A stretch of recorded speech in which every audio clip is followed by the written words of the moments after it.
अस्सलाम वालेकुम, मेरा नाम मुबशर लुकमान है। आप देख रहे हैं हमारा यूट्यूब चैनल। इसको सब्सक्राइब करना मत भूलें, लाइक ज़रूर करिएगा। और आपको मैं बताऊं कि चुड़ैल मेरी बड़ी एक्टिव हुई हुई है पिछले 24 घंटे से, और चुड़ैल एक बड़ी इंपॉर्टेंट खबर लेके आई है। अब खबर जो है ना वो ज़रा मैं केयरफुल होकर एक बात करना चाह रहा हूँ, क्योंकि बहरहाल मैं ख़बर के बैकग्राउंड में ये नहीं चाहता खुदा न खास्ता कि या तो खबर गलत हो या फिर उसमें कमी बेशी रह जाए, या उसमें किसी तरह हमारा नेशनल इंटरेस्ट जो है वो कहीं उसके आड़े ना आए। अब खबर यह है कि मियां नवाज शरीफ के कारोबारी एक पार्टनर ने, बड़े पुराने कारोबारी पार्टनर हैं और उनका ताल्लुक मिडल ईस्ट से है, उन्होंने हुकूमत को आके ऑफ़र किया है नवाज शरीफ के बिहाफ पे कि $12 बिलियन पे करने को तैयार है कि अगर मियां नवाज शरीफ को कैद से छोड़ दिया जाता है और मरियम के ऊपर केस ख़त्म हो जाता है। और वादे के तौर पे उन्होंने कहा कि ये इंग्लैंड चले जाएंगे और फिर ये आप इनके मतलब कभी तंग नहीं होंगे, ना ये आपके मतलब खबरें देंगे, ना बयानात देंगे, यानी इफ़ेक्टिवली उनकी सियासत जो है वो ख़त्म हो जाएगी। और ये बात मरियम को काबिल कबूल नहीं है। एक तो पैसा खोने का तुक उनको बहुत ज़्यादा है कि किसी तरह पैसा ना जाए, उनको कहते हैं चमड़ी जाए दमड़ी ना जाए, तो वो वाला मुहावरा जो है ना वो यहाँ पे इन पे बिल्कुल सादे करता है। अब इस वजह से फैमिली में बहुत ज़्यादा डिफरेंसेस पैदा हो गए हैं, क्योंकि शहबाज शरीफ और मरियम जो हैं अब वो एक दूसरे को मिलते भी नहीं हैं। मैं आपको दोबारा याद करा दूँ कि बिलावल भुट्टो जिस दिन जाती उम्रा में आए और वहाँ पे खाने की उनकी दावत थी, और शहबाज शरीफ स्पेशल इस्लामाबाद से लाहौर आए पूरा दिन, लेकिन मरियम ने उनको मीटिंग पे नहीं आने दिया, क्योंकि मरियम वो खुद शेयर करना चाह रही थी और मरियम उसकी जो मीडिया हाइप है उसको खुद अपने ऊपर रखना चाह रही थी। वो शहबाज शरीफ जो प्रेसिडेंट ऑफ PMLN है उनके साथ शेयर नहीं कर रहे। मैं आपको कंफर्म कर रहा हूँ शहबाज शरीफ उस दिन पूरा दिन लाहौर में थे और जाती उम्रा गए भी नहीं, यानी वो अपनी वालदा तक को मिलने नहीं गए, क्योंकि उनका ख्याल था कि भतीजी इनवाइट करेगी फिर वो उस पर जाएंगे। वो इसी हसरत को लेके इस्लामाबाद वापस पहुंच गए और भतीजी ने टका सा जवाब दे दिया जब मिसाक मईशत के ऊपर शहबाज शरीफ ने यानी नेशनल असम्बली में जाके एक स्पीच की। तो अब मरियम का नैरेटिव और शहबाज शरीफ का बहैसियत सदर पाकिस्तान मुस्लिम लीग जो नैरेटिव है वो बिल्कुल अलग अलग हो चुका है। नून लीग इफेक्टिवली डिवाइड हो चुकी है और गुज़िश्ता दिनों में आपने ये देखा कि किस तरह से पहले तो उन्होंने कहा हम बजट पास नहीं होने देंगे, बिलावल ने भी कहा और अपोजिशन नून लीग वाले भी ये कहते रहे,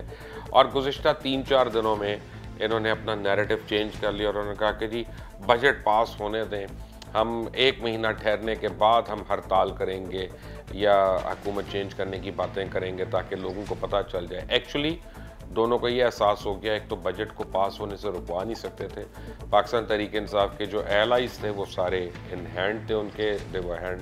यानी दे आर टुगेदर, और कहीं पे कोई डिफरेंस नहीं है। कोई एलाइज में और तहरीक इंसाफ में आपस में रंजिशें नहीं हैं। वर्किंग इख्तलाफात ज़रूर होते हैं, वो तो हमारे दफ्तरों में होते हैं, तो हुकूमत में कैसे ना हो, लेकिन यह है कि वो उनके साथ थे। जब उनको लगा कि बजट पास हो जाएगा तो नून लीग और पीपल्स पार्टी के खुद बहुत से MNAs और सेनेटर्स जो थे उन्होंने माजरत की, उन्होंने कहा जी हमें एब्सटेन करना है वोट करने से, हमने वोट नहीं देना। तो उनको लगा कि ये लोग जो है ये हमारा कहीं फॉरवर्ड ब्लॉक ना बन जाए, तो इसको ज़रा इंटेलिजेंटली यहाँ से मूव करें वरना बड़ी सुक्की होगी। अब अगर नवाज शरीफ और मरियम पैसे दे देते हैं तो शहबाज शरीफ और फैमिली के ऊपर बहुत ज़्यादा प्रेशर आ जाएगा, क्योंकि वो नैब में फंस चुके हैं और बड़ी बुरी तरह गिरफ्त में आ चुके हैं, दोनों साहबजादे भी और शहबाज शरीफ खुद। तो या तो पैसे दें या वॉलंटरी रिकन्सिलिएशन करें नैब के साथ, उसमें शायद सियासत कागज़ों पे तो बच जाए लेकिन आवाम के अंदर उनकी बिल्कुल सियासत जो है वो वहाँ पे खारिज हो जाएगी। तो अफेक्टिवली मैं आपको बता रहा हूँ कि शरीफ फैमिली जो है उनका सियासत से उन्होंने खुद सोच लिया है कि अब उनका अमल दखल ख़त्म हो गया है, क्योंकि अगर ये डील होती है तो भले ये खुफिया डील हो, भले ये किसी को ना बताई जाए, लेकिन अब डीलें छुपती नहीं हैं, डीलें आती हैं सामने किसी ना किसी टाइम पे, किसी न किसी वक्त। वो हमूद रहमान कमीशन रिपोर्ट बाहर आ गई, एबटाबाद कमीशन रिपोर्ट की जो ऑब्जर्वेशन है बाहर आ गई, तो इस डील की तफसीलात जो हैं वो बाहर कैसे नहीं आएंगी। अब आपको दूसरी तरफ मैं बताऊं कि आसिफ अली जरदारी साहब जो हैं, उन्होंने नाइक साहब को ये रिक्वेस्ट की है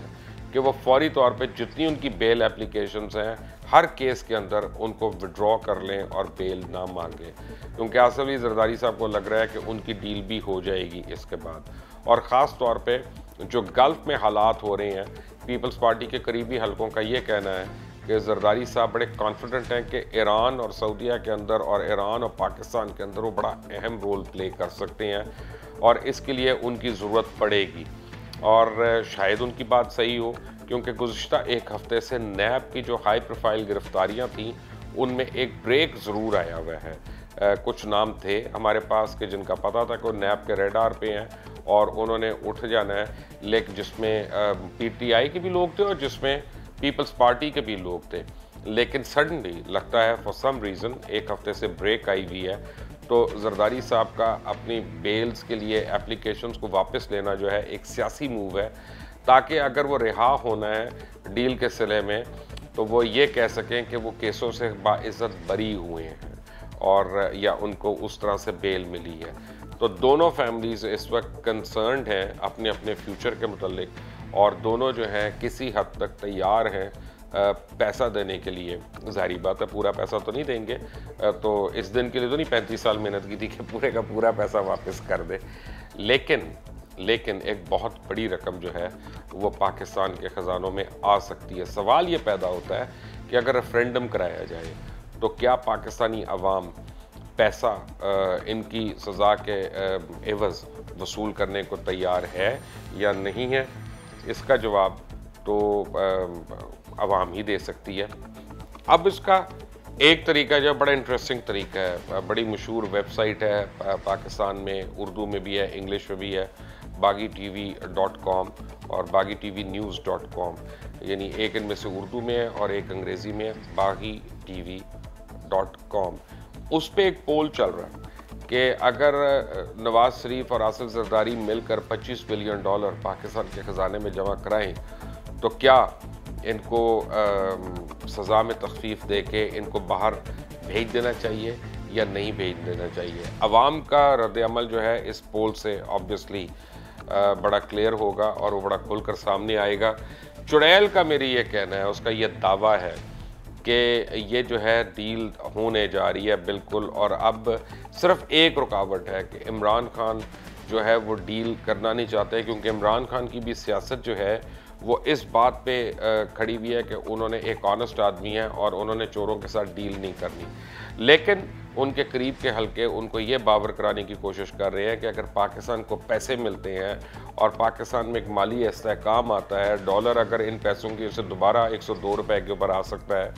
तो इस डील से पाकिस्तान के लिए एक विन विन सिचुएशन है। बड़ा मुश्किल टाइम है इमरान खान के लिए ये फ़ैसला करना कि वो ये करेंगे या नहीं करेंगे, क्योंकि मैं आपको ये गारंटी से बता रहा हूँ ये चीज़ें खुफिया नहीं रहती। और जब मियां नवाज शरीफ जेल से निकलेंगे, लंदन चले जाएंगे, मरियम लंदन आकर चली जाती हैं और आसिफ जरदारी के केसेस एकदम सारे ख़त्म हो जाते हैं तो वो क्या कहते हैं, ज़ुबान ज़दे आम, फिर अवाम को वो क्या कहते हैं, ज़ुबान खल्क नकारा खुदा, यानी अवाम जो है फिर इसका ढंढोरा तो पीटेगी। सोशल मीडिया को तो कोई भी नहीं रोक सकता, ना कोई कंट्रोल कर सकता है। मेन स्ट्रीम मीडिया भले उसके ऊपर खामोश रहे, लेकिन डील और ढील दोनों जो हैं अब they are in the offering, उनकी डिमांड है। अब उस पर बाकायदा बातचीत जो है वो एक साइड से तो हो चुकी है और दूसरी साइड का अब फाइनल वर्डिक्ट जो है वो इंतज़ार करेंगे। मेरा ख्याल है कि बजट के एक हफ़्ते के बाद जो है जब डस्ट सेटल होगी तो काफ़ी चीज़ें जो है मंजर आम पे आएंगी। मीनवाइल स्टे ट्यून, मैंने कहा सब्सक्राइब करना ना भूलिएगा, लाइक करना ना भूलिएगा, बेल आइकॉन प्रेस करिएगा, क्योंकि चुड़ैल बड़े चक्कर लगा रही है। अगर नई खबर लेके आई है इस पर, उसने डेवलपिंग स्टोरी है ये, इस पर मज़ीद मुझे तफसीलात दी, मैं फौरी तौर पे आप लोगों को बताऊंगा। अल्लाह हाफ़िज़। ये बागी टीवी जो है ये जो पोल कर रहा है वेबसाइट के ऊपर, इसके ऊपर आप भी जाइएगा और उस पर क्लिक ज़रूर करें। आइदर वे मैं आपको ये नहीं कहूँगा कि आपने क्या ओपिनियन देना है, वो आपका वोट है, आप उस वोट का तहफ़्फ़ुज़ खुद करें। www.baghi.tv.com मेन पेज पे आपको पोल मिलेगा कि अगर आसिफ अली जरदारी और नवाज शरीफ मिलकर $25 बिलियन मुल्क को देते हैं तो क्या उनकी सज़ा में तख़फ़ीफ़ होनी चाहिए या नहीं।